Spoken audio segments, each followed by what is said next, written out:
देखिए, नीट क्या है? नीट इंडिया का एलिजिबिलिटी एंड एंट्रेंस एग्जाम है।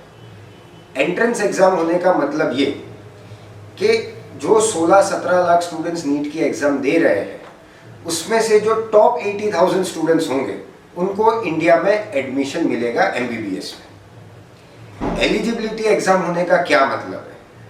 देखिए, इंडियन गवर्नमेंट ने NMC that is erstwhile MCI के थ्रू दो मेजर एलिजिबिलिटी क्राइटेरिया रखे। एक तो ये कि 12th साइंस में फिजिक्स, केमिस्ट्री, बायोलॉजी में 50% मार्क्स का होगा, और दूसरा नीट में क्वालिफिकेशन। अब नीट में क्वालिफाई कौन करेगा? ये जो 16-17 लाख स्टूडेंट्स नीट की एग्जाम दे रहे हैं, उसमें से टॉप 50 परसेंटाइल में जो स्टूडेंट्स आएंगे वो नीट को क्वालिफाई करेंगे।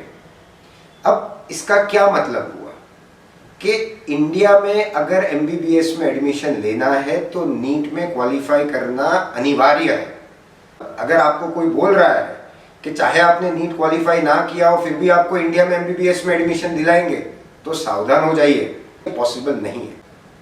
जिन्होंने नीट में क्वालिफाई नहीं कर पाए वो क्या ले सकते हैं एमबीबीएस अब्रॉड में एडमिशन? देखिए, टेक्निकली नीट तो केवल इंडिया का एंट्रेंस एंड एलिजिबिलिटी एग्जाम है, बाहर के देशों का तो नहीं है।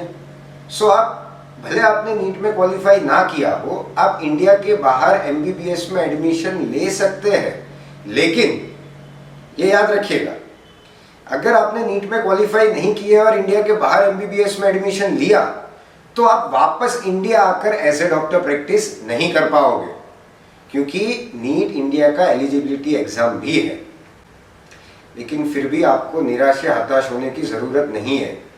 एक मार्ग है, चाहे आपने नीट में क्वालिफाई ना किया हो तब भी आपका जो एमबीबीएस में एडमिशन लेने का सपना है, आपका जो एक सक्सेसफुल डॉक्टर बनने का सपना है, वो फिर भी पूरा हो सकता है।